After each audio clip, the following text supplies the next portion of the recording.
أعوذ بالله من الشيطان الرجيم بسم الله الرحمن الرحيم الحمد لله الذي لا يبلغ مدحته القائلون ولا يحصي نعماءه العادون ولا يؤدي حقه المجتحدون الذي لا يدركه بعد الحمم ولا يناله غوص الفطن ثم الصلاة والسلام على أشرف الأنبياء والمرسلين حبيب قلوبنا وطبيب نفوسنا وشفيع ذنوبنا سيدنا ومولانا أبي القاسم محمد اللهم صل على محمد وآل محمد وعجل فرجهم وأهل بيته الطيبين الطاهرين المعصومين المظلومين لا سيما بقية الله في الأرضين صاحب العصر والزمان خليفة الرحمن إمام الإنس والجان ولعن الله أعداهم أجمعين إلى يوم الدين أما بعد سلام عليكم ورحمة الله وبركاته. May Allah accept your a'mal, accept your fasting, accept your tawbah, give us all inspiration to benefit from this month to the best of our ability, inshallah. We have reached, alhamdulillah, with the help of Allah and the leadership of Imam-a-Zamana, inshallah, we have reached our last class on this discussion, on this topic, and in these classes. And tomorrow night, you're still stuck with me. Tomorrow night is my last lecture with all of you, and it is, of course, the suggestion of our second Imam, Imam Hassan alayhi salatu wassalam. And so up until now, we have reached a point, if you go all the way back now to about 14 days ago, we started off this massive journey of rebuilding our foundation by looking at initially what is a definition of religion. Let's clean the slate. Let's kind of start from the beginning. Let's destroy the home and let's start rebuilding from the ground up. And we got through the definition of the deen, worldview, epistemology, the whole nine, perfection unlimited, right? We are able to identify the divine worldview being that divine worldview that is innate inside of us. And then we talked about the proofs of God, Burhan al-Nazm, Burhan al-Wujud. In the past couple of discussions now, we've been looking at the qualities of Allah, Sifat Ilahi. Last night, we broke them down by Sifat al-Dhatiyya, Sifat al-Fi'liyya, those essential qualities, and those action-based qualities of Allah subhanahu wa ta'ala. All in an attempt now for us to understand what is it that I'm trying to emulate when it comes to being God's vicegerent. Okay? And that brings us to tonight, where I promised you before I leave you tomorrow night, I would not leave you unless I had a discussion on the oneness of God. So let's do that. As always, I am excited about your questions tonight, inshallah. They've been excellent so far, and I like to believe that they'll be excellent now tonight as well. So we are at, alhamdulillah, class number 12. Look at all those slides we did in a matter of 2 weeks. Amazing. Class number 12, the oneness of God, a crucial discussion. Looking at the idea of when we say God is one, what exactly do we mean? Okay? This is a very crucial discussion. I want you guys to focus with me, please. I know that it gets late in the day. Now we're 2 weeks into the month of Ramadan. People are a little bit tired. But this is what it's all about, guys. A lot of you have questions about why not 2 gods or 3 gods, or gods of the East and God of the West, and et cetera, et cetera. The first thing we have to do is define what the term one means, okay? And one has 2 separate meanings to it. One is a qualitative discussion, one is a quantitative discussion. We say Allah is ahad and Allah is wahid as well. Qul huwallahu ahad. Okay? So when we say God is one, we actually are pointing to 2 different realities in that one statement. The first one being qualitative. We talk about the quality of God, his uniqueness. Statements like, you are the one and only. You are one of a kind. This one, of course, depicts the uniqueness of the person you're talking about. Okay? So when we say Qul huwallahu ahad, ahad is a uniqueness. Say Allah is one, meaning that there's none like him. Laysa kamithlihi shay. There's nothing like him. The second definition of the term one is quantitative, right? In terms of quantity, where now we say there was one apple in the fridge or only one person showed up. Here, of course, with the one is a numerical value, or wahid in Arabic. Okay? In both definitions of the term one, they both apply to Allah subhanahu wa ta'ala. Okay? Laysa kamithlihi shay, there is nothing like him in this universe. He's unique in his oneness, and there is not a second, third, fourth, 10th, 15th God as well. Okay? So I want to make sure we mention that. But now the real question is, well, so why can't we have more than one God? What's wrong with two or more gods? Why can't we break this universe down to 4 quads? And, quad 1, quad 2, quad 3, quad 4 is, why can't it be God by committee? And in order for us to understand God by committee or two or more gods, there has to be 3 separate possibilities for that to happen. Okay? So the first one is that all things are caused by all of these gods. So 2, 3, 18, 24, I don't know, 325, who knows? Okay? So the first possibility is that, okay, let's accept the fact that there'll be more than one God. Okay? That means either all things are created or caused by all of these gods. That's the first possibility. The second possibility is that everything or group of things is caused by one of the gods. Okay, so one of the 3 is a creator, everybody else, God 2, God 3, God 18, has a different role. Or all things are caused and created by one God, and the other gods are like lords, and that manage the affairs in creation.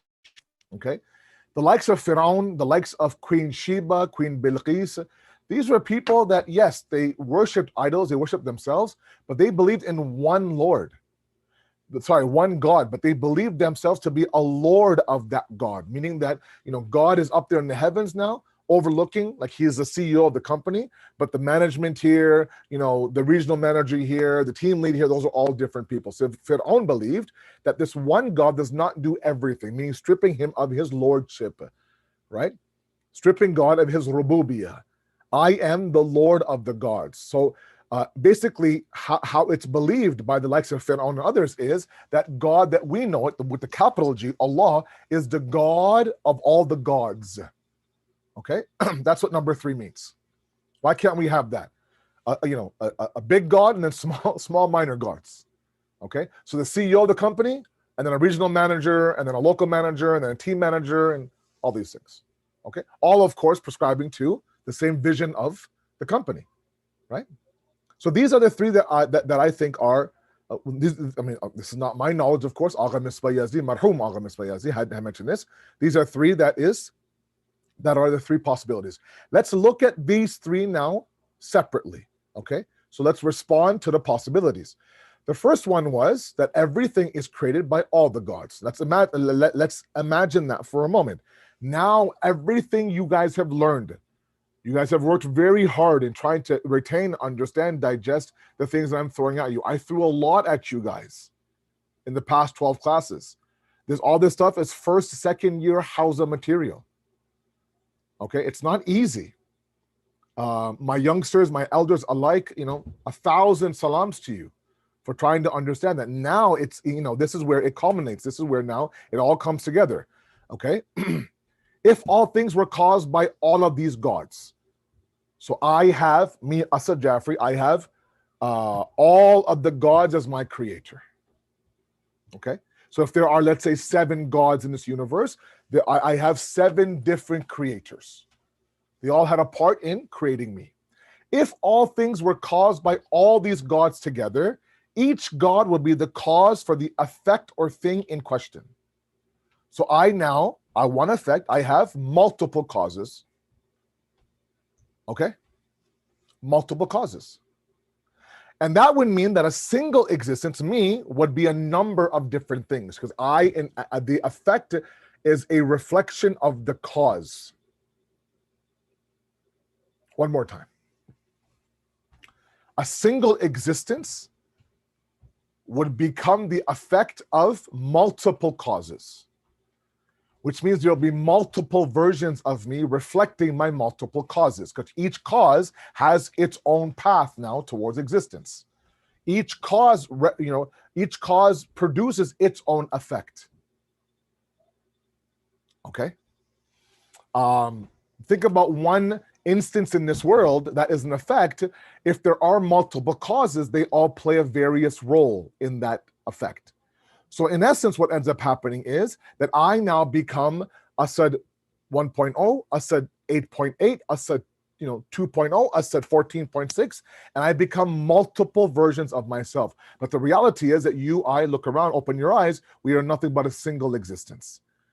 You don't have multiple versions of yourself walking around or within you. Yes, you have multiple dimensions of one existence, but not a separate entity altogether. Multiple gods creating the same thing would result in multiple creations. Okay? Which means that there would be, more than one Asad floating around. Scary thought, right? One's enough for us. Thank you very much. So the idea is that, there would be a number of different things in that one single existent, and the reality is there isn't. Everything has one existence. We are all just one existence. There's levels, there's dimensions, there's internal, there's external. That's fine. That's like saying there's a seeds to an apple, there's a skin to the apple, there's a stem to the apple. It's all one apple, but it has different dimensions to it. Okay? The stem is not separate from the apple, right? All of the various levels within us are all contained within one existence. So that's not a possibility. It's not real. Remember, the first discussion we had was on the reality of the religion. Okay, it has to jive with reality. It can't be, like I said, unicornism, where we believe in unicorns. That's great. That's great. Nobody with a sound mind, nobody who's sober would sit there and say, wow, that sounds interesting. I want to pray to unicorns. Right? There has to be a level of reality. That's the first response to the first possibility. The second response, if you remember, okay? One of these multiple gods would create everything, everybody else. Only one would create everything else. Everything, the other ones would kind of, do what they have to do. What's wrong with that scenario, Sayyid Asad? Again, if everything or group of things, all of us right now listening, every single human being was caused by one of the gods, then there would exist no harmony and interdependence in this universe. Because if you think about it, if for example, there is one God that would create, right? And then another God would do something else, another God would have a different role, right? Then, the interdependence and the interrelations and the harmony right now that we see in every creation can only be actualized through one creator. The Quran has a very beautiful verse about that, and I don't have the address off the top of my head. But the idea is that the Quran says the bird in the sky, the animal on the ground, and the human being. They all share one one genus, genus, meaning all of you belong to one reality, right? Speaking about the harmony and the interdependence and the interrelation and the cohesion between every creation out there. That only comes from one creator. When you start to divide it up like that, then that cohesion, that interdependence is also gone. Okay?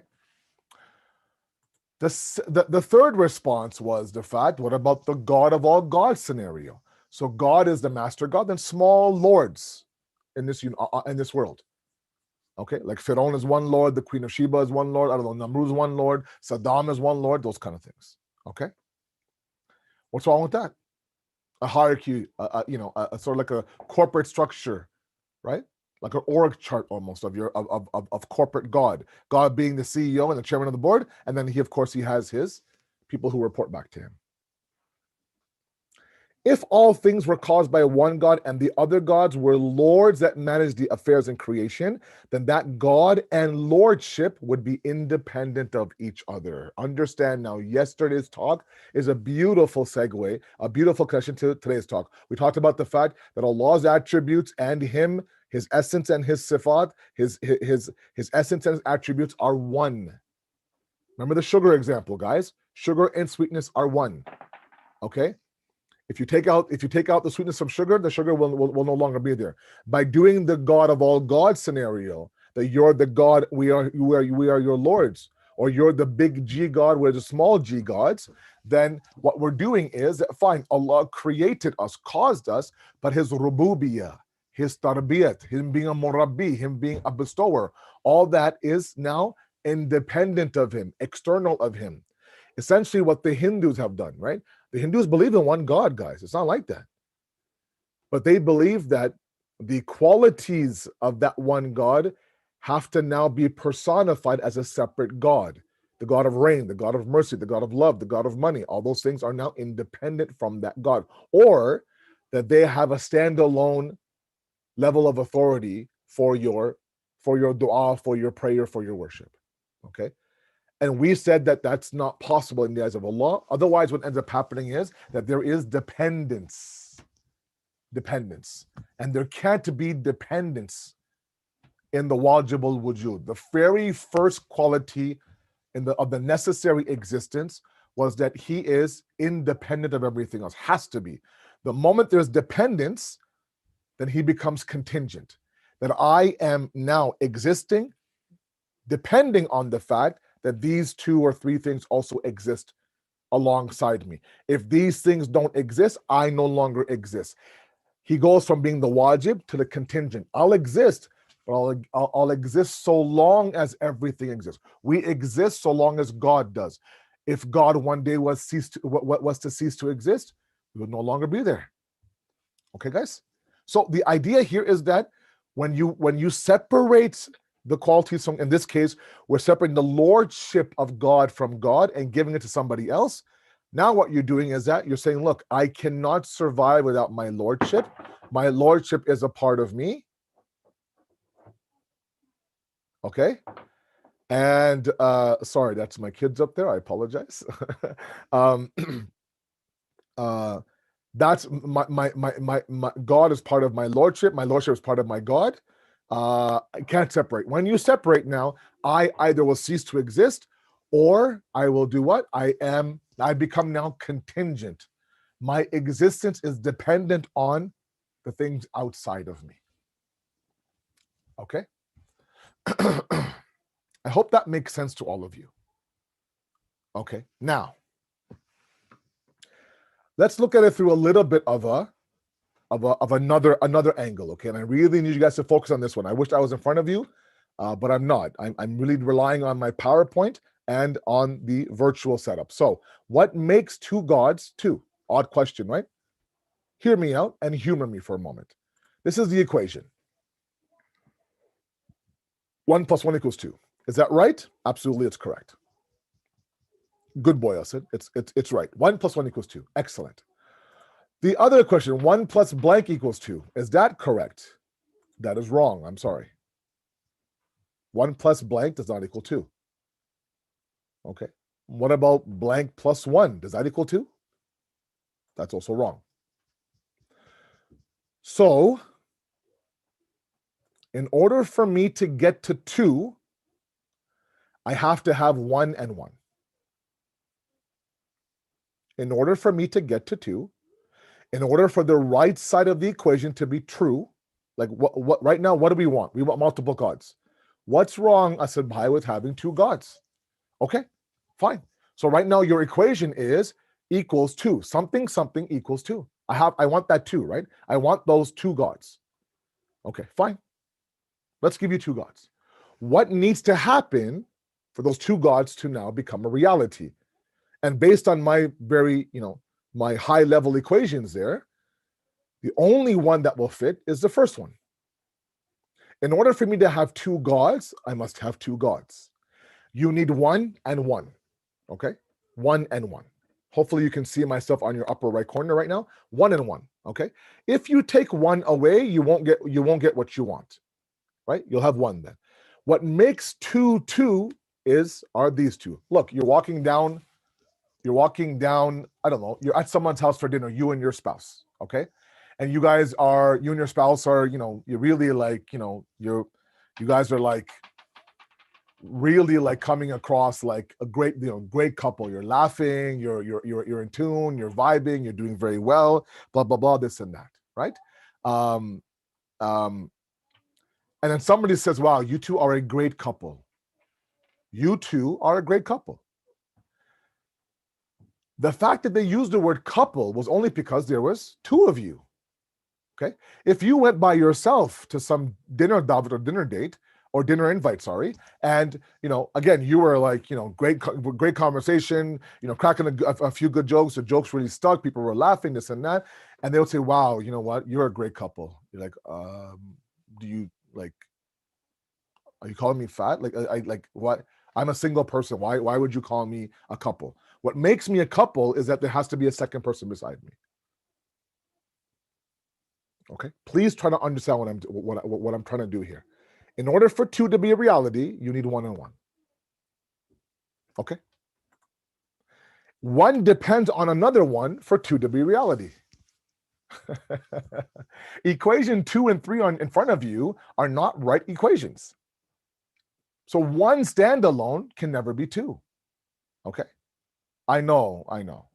Let it digest for a while. I know. I said, "Bhai, you're asking for a lot, man. We're hungry. We're thirsty. I didn't have a lot of sehri." Like, come on, man. It's we're like a good almost 2 hours from iftar. Like, give me a break here.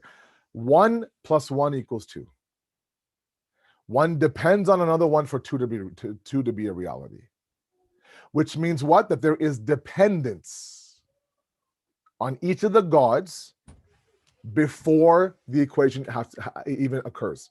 Dependence in Tawheed is impossible. We just established that one slide ago. Okay? The moment that there is dependence, there is contingency. The moment that you become a dependent existence, you are a contingent existence. If the thing I depend on is not there, I will also not be there, right? In order for you to have multiple gods, you have to have multiple single gods. Each of those single gods now depends on the other to get to two. Not possible. In the eyes of in the realm of Tawheed, in the realm of God's qualities, we just discussed it over the past five classes, it's not possible. Why can't we have two gods? Because there'll be two gods. Why can't we have 15 gods? Because there'll be 15 gods then. Each god now depending on the other. That dependence now makes each god a mumkin al-wujud, a contingent existence, not a wajib. They essentially are an effect based on the cause of the god beside them. The two is an effect based on these two causes, one and one. One and one causes the two, but one and one also cause and affect each other as well. Ugh. Hopefully I didn't lose you guys. But one and one, okay, let's go over it one more time and then questions, okay? We'll end by 6:40 and I'll give you guys plenty of time for questions. Ask away. 1 + 1 = 2, number one. Correct? Okay. So let's now replace these with words that we actually, with words that are relevant. One god plus one god equals two gods. A god of the east and a god of the west. That is a very typical question I get asked. I said, "Bhai, why can't these two gods just split the earth in half? You get the east, I get the west." Okay. Let's take that scenario. Let's have the god of east and let's have the god of the west. Maghribi Khuda and Mashriqi Khuda, ya Allah. Okay, let's do that. So, one of the east, one of the west equals two gods. Okay. If you take the god of the west out, do you still have two gods? No, you don't. You now only have one god. If you take the god of the east out, do you still have? No, you still have only one god. In order for the equation to be accurate, for you to have two gods, you need both the east and the west to be there. Okay, which means that for those two to be a reality, they need to depend on each other. Dependence equals a contingent existence, and that, of course, now takes those gods out of the realm of wajibul wujud, the necessary existence, and we're stuck now. We have to go all the way back now to proving burhan wujud. What is that first cause? The illatil ilal. What is the cause of all the causes? Okay, if we accept more than one God, we take ourselves all the way back to that point where, okay, fine, these are all now contingent, they're all dependent, they're all mumkin. Again, where is the wajib? right? They essentially become a cause of each other. They don't become the first cause. Okay? Now, let's find out how much that made sense. Okay?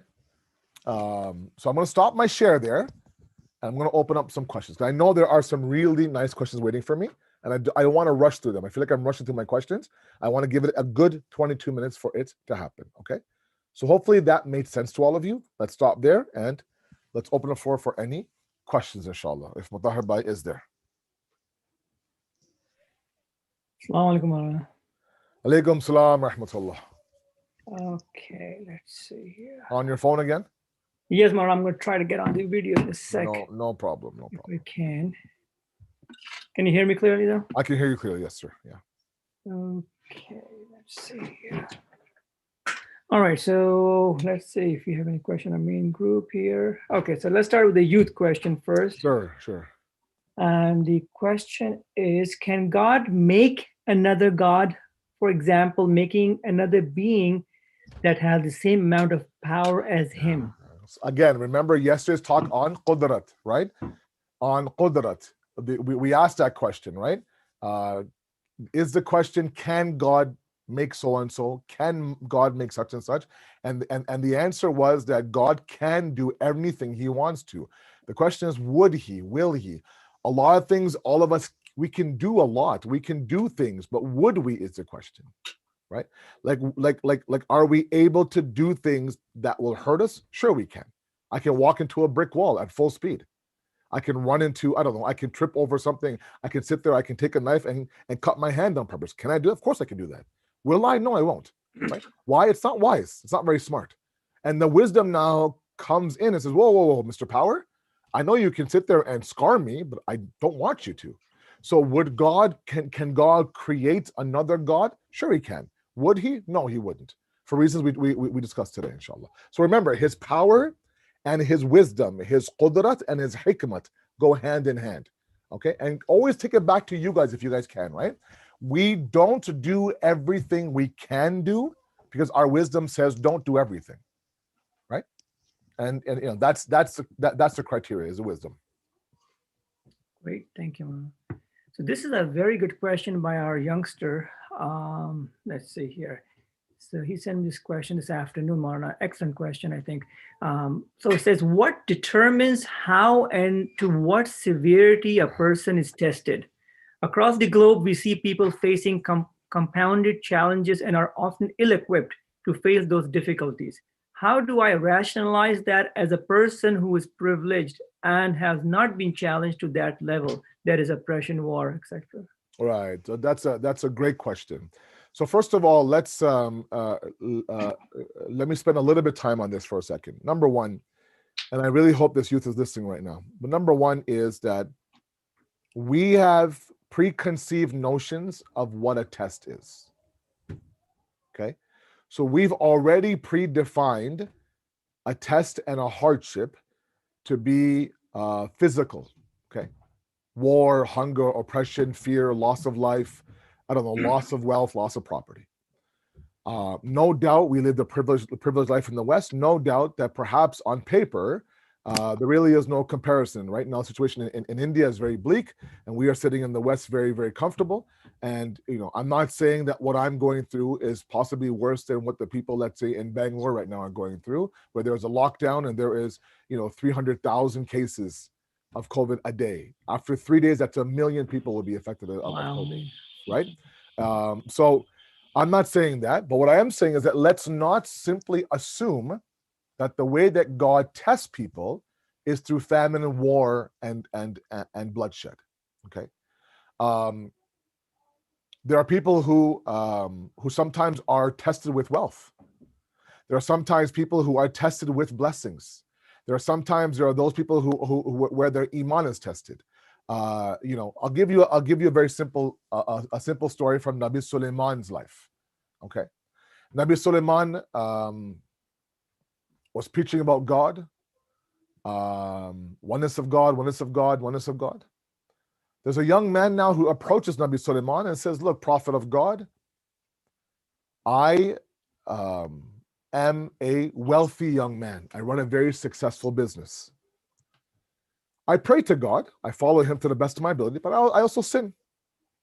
And it seems like the more I sin, the more wealthy I'm becoming. So, this idea that you're saying that, like it could cause poverty in this world and loss of wealth, I don't see it. I think that what you're saying is wrong. And I don't see a purpose or a need for me to go and worship and sacrifice. Go back and ask your God, what's the deal? I mean, he talks about punishment. I haven't seen it. I've only seen increase in wealth. Nabi Sulaiman goes back and Wahi comes down, and the next day he answers this young man. And listen to the answer. He says to the young man, the last time you prayed to God, when was the last time you felt a sense of serenity after that prayer? He says, never. I do it as a checklist. In fact, you know what? I live a very hustle life. I don't really stop and think. I don't have this sense of calmness about myself. I'm always trying to make the next quick buck, right? And he says the stripping of serenity from you is your punishment towards your sins. Understand for a moment that everybody's test is different. Allah knows what is it that is your pain point, and he'll test you on that. Yes, after the food is covered, the bed is covered, the shelter is covered, everything is covered, then of course everybody, and then the next level is that he'll test you on your blessings, on your gratitude, on your iman, on a number of things, right? So don't assume that people who look like they have a comfortable life have not been tested. Okay, they've been tested and hit hard what is hard for them, because it's all relative, right? There's no one absolute hard struggle or hard test. Okay, I'll give you a very simple example. When I went to India, there were things that I found to be very difficult. Mosquitoes, the weather, I don't know, the pollution, the this and that. And one day I would ask one of my wife's cousins. I said, all this, you guys, how do you handle it? I said, but it's adat now. There's nothing to it. In fact, they were laughing at me that you're sitting there, with the flies are bothering this. So after a while, what looks like a difficult life for others may not be for that person. A person comes here, let's say, and it's 10, 11 degrees Celsius outside. That's nice and warm for us. But somebody who comes from India, Pakistan, they're wearing a huge jacket and a hat, and we laugh at them. We're out in our spring jackets because आप लोग कैसे रहते हैं भाई, यहाँ पे क़यामत की सर्दी होती है. That's nothing, right? But for us, it's not. So after a while, you have to understand that what looks like a hardship for one person may not be for another. Now, mind you, I'm not saying that what's happening in Yemen right now in Kashmir are not hardships. Of course they are. But sometimes that simply can't be the idea that this is God's fault. This is man's free will. This is man now invoking his evil onto others. And there will be consequences for the evildoer, and there will be reward for the one who is being patient. Right? When Allah says, وَنُرِيدُ أَن نُرِيدُ أَن نَمُنَّ الَّذِينَ اسْتُضْعِفُوا فِي الْأَرْضِ, that Allah wishes to elevate the ones who you think are debased, who are mustazaf, who are weak in the land. وَنَجْعَلَهُمْ أَئِمَّةً وَنَجْعَلَهُمُ الْوَارِثِينَ. Allah says we'll make them leaders one day. We'll make them amongst the inheritors. The same ones that you think now are going through a difficult stage. They will be elevated to the leaders of this nation, either in this world or the next. So we have to trust that capacity of God, right? The nature of this world is a test, right? وَلَقَدْ خَلَقْنَا الْإِنسَانَ فِي كَبَدٍ. We have placed the human being in the cradle of distress.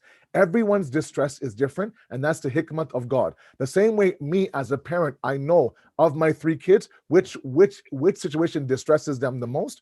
One is scared of spiders, one is scared of the dark, one is scared of thunderstorms, one is scared of, I don't know, vaccination shots, one is scared of, I know, one loves to take honey, one runs some honey, all these things. I know as a father, which capacity is what. God, of course, would know that as well, right? That's a great question, and it involves a very lengthy discussion. But at least we understand that, let's not assume the person is not being able to handle it. You'll be surprised what people can handle. But everyone has their level of hardship.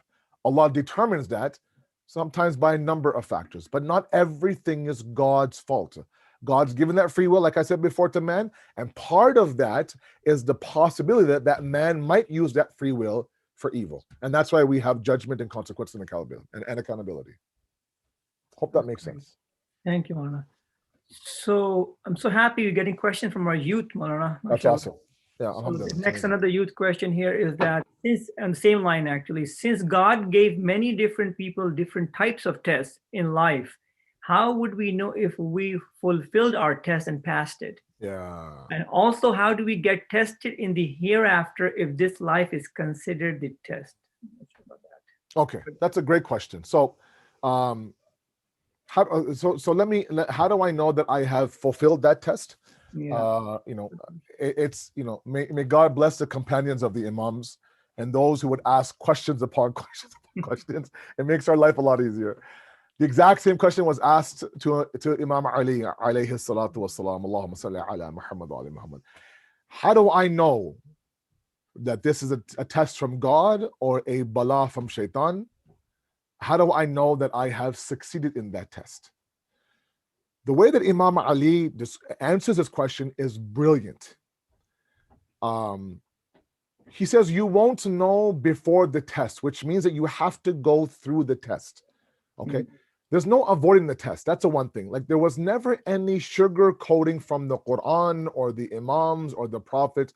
They said, look, this is a place of misery. This is a prison for the believer. This is a place of test. This is a place of sorrow. You simply have to now pass that test. How do you know that that test that you went through, you passed or not? He says you will find out at the end of it. You write your exam, right? It's like asking your teacher before the exam, how will I, did I pass the exam? He goes, write the exam first, my brother.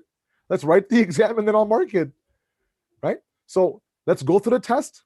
If after the test, listen to the answer, wallah, if after the test, Imam Ali says, you are closer to Allah, you've passed the test. Meaning it's from Allah subhanahu wa ta'ala. If that has drawn you towards shaitan and away from God, at that moment, then you haven't done very well with the test. There are some people that Allah throws a test at them and they deviate from God. Temporarily, permanently, I don't know. Then there are some people that take that tragedy and they run to Allah, not running from Allah. Okay? Even when that happens, even when you take the test, you think, you know what? There's no point in me worshiping God if it just means I'm going to lose a loved one. Forget it. And for a couple of years, a couple of months, or weeks, whatever, like I just don't understand. And you decide to go back to God. Rest assured that God is waiting for you, right? So part of the passing of the test is to see the change inside of you through that test. There are people now, they have several turning points in their life. And usually hardship, struggles, their own personal journey, tragedy, all those things become a catalyst for change. If that change is for good, alhamdulillah, we say, thank you, Allah. Yes, at that moment, it's difficult. But maybe 5 years after that, I'll stop and I'll think, you know what? That was that crucial moment. Although it was hard, but it ended up being that turning point towards good. Now, about the hereafter, we don't believe that there is tests in the hereafter. We believe that this world is a world of amal, as Imam Ali says. That world is a world of hisab. So you'll reap the benefits of your test in that world, and so on and so forth. So the way that we're thinking about it, there won't be any testing in the hereafter. That simply will be the time that now we'll review everything, or that you'll be reviewed after everything that you've done in this world, inshallah. So this is a question from tonight's session. After we are convinced that there is one God with the logic that we have gone through today and other in the past as well, but how does it help with our actions and attain perfection in this world that we believe a God is one? Think about your worship, your actions now. Think about worshiping towards multiple gods, and think about worshiping towards one God. What's easier? Just let's keep it down to a simple bare bone. I don't have 4-syllable words. I don't have big philosophical terms. I keep it very, very, very simple, right? Out of my ignorance. If you had to please multiple gods for your perfection, or you had to please one God for your perfection, which one is easier? One God is easier, right? And you know exactly, he's saying himself, Ya Sari al-Rida, I am easily pleased. These are the things that I want for if you want to please me, this is how you're going to please me. Okay, as opposed to now 7 different gods, 7 different criteria, all they have their own ways of being pleased. So it's a grace of God that he says, look, believe in me, I'm only one. If he made me believe in 4 to 5 different gods, oh my God, I wouldn't. Where do I start? It's so difficult. So my perfection and my amal and my deeds, when geared towards one path, is so much more easier, right? Imagine going on a journey where you're not faced with any sort of choices. There's no right or left. Do I turn here? There's 7 different roads going from here. Which one? No, well, go straight. See the Jawyad. You can't go wrong, right? Go straight, go straight, go straight, go on that one path, one path, one path. You'll get to your destination. Simple, rahat, no problem, right? God's grace, one of the lutf of Allah and the grace of Allah is that He made Himself one to believe in and one to worship. If He added more gods to Himself, it would have made the situation more complicated. Okay, great. Thank you, Mona. So this question is, people in Western countries face more depression than those in developing countries. Is that the test for the of the developed countries? Possibly. I mean, it's a very general statement.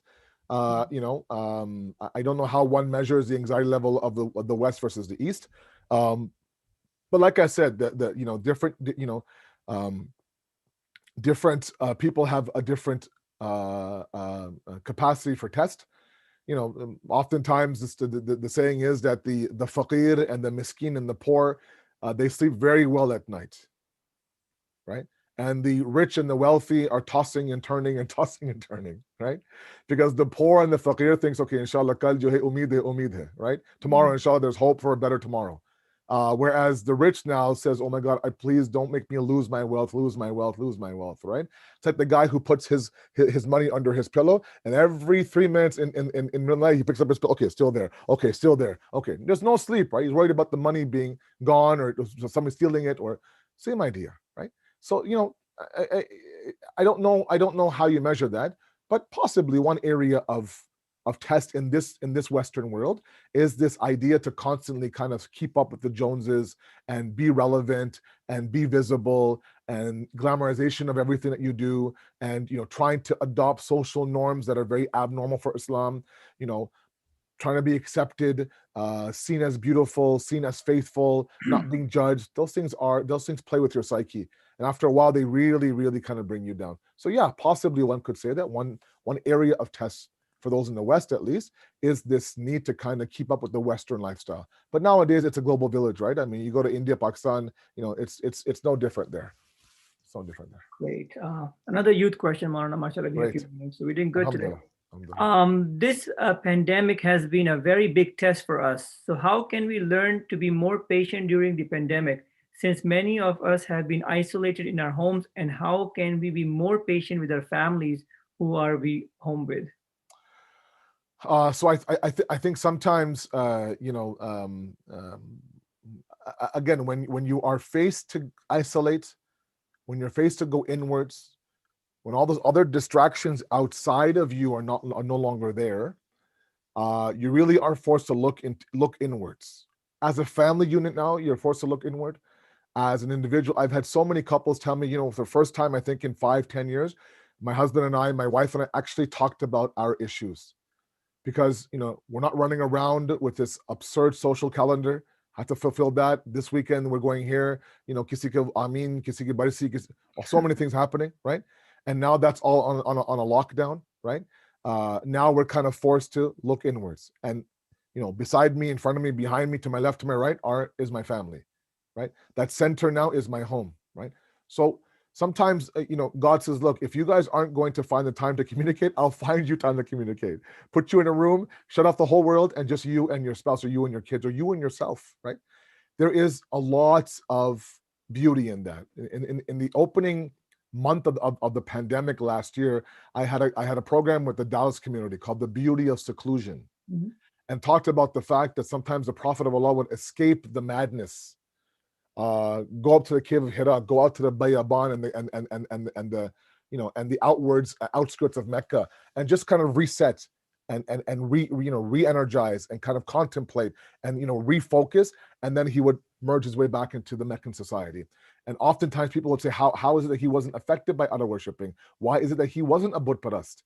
How could he protect himself from such a corrupt society?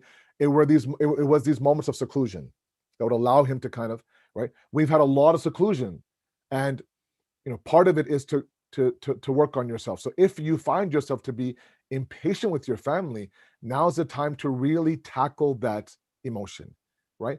Don't swallow it. Don't shove it down. If that means you have to have a very difficult and awkward talk with a member of your family, your siblings, or I don't know, your spouse or your parents or your child, then now's the time to do it. Because once everything opens up, again, we're back to this absurd social calendar, right? Where, especially in a Shia center, we have close to, 150, 200 programs a year, right? So, we're always at the center. Now is a good time for us to turn inwards. So, it's a process, right? But right now, this is the ideal time to adopt that process, inshallah, during this pandemic. Great, thank you. I think this is the last question because we have 2 minutes left, but I think it's a perfect question to finish our sessions. How do we apply what we learned in the past 2 weeks for practical application? Yeah, so one of the discussions that comes from this is that how do I find this? So now we have a newfound God, if I can say it that way, a newly established God inside of me. It's not the God of inheritance, it's a God of intellect and reason, right? Now we have to find that God in our worship. So now when you worship, you're now worshiping a new God, if that makes sense to you. Don't get me wrong now. A new God inside of you now, okay? A new, freshly built God based on reason, intellect, rationale, and logical proof, okay? Which means that hopefully now, next time you stand on the musalla and say Allahu Akbar, you know exactly who you're praying to now, right? It's not just, because Mama said, namaz pado. No, it's the idea that, okay, now I understand why I'm facing the Qibla. Now we understand why the Imams would shake during wudu. They're about to be in the presence of that God that really made sense to them in their entire wujud, right? So practicality is that you keep doing what you're doing. You keep worshiping God to the best of your ability, right? The worship, it will always be there. The difference that we worked on in this time was not the worship, it was the worshipped, right? That's what we worked on. The object of your worship now should change. When the object of your worship changes in terms of your understanding, the worship khutbah will also change by itself. Just don't forget these discussions, okay? Don't allow them to say, yeah, in 1 year. No, these are foundational, life-changing discussions, right? And yes, you have to keep them alive through your day-to-day worship, okay? So I haven't spoken about worship, how to fast, how to pray, nothing.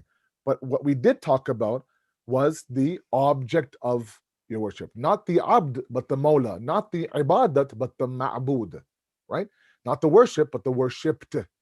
And that worshipping or that worshipped entity now should make sense to us a little bit stronger, even if you've heard all this before, maybe a little bit stronger. I know each time I teach this content, and I do it multiple times a year, it gets stronger inside of me every single time, right? It's not just me giving it to you, it's actually me giving it back to myself, inshallah.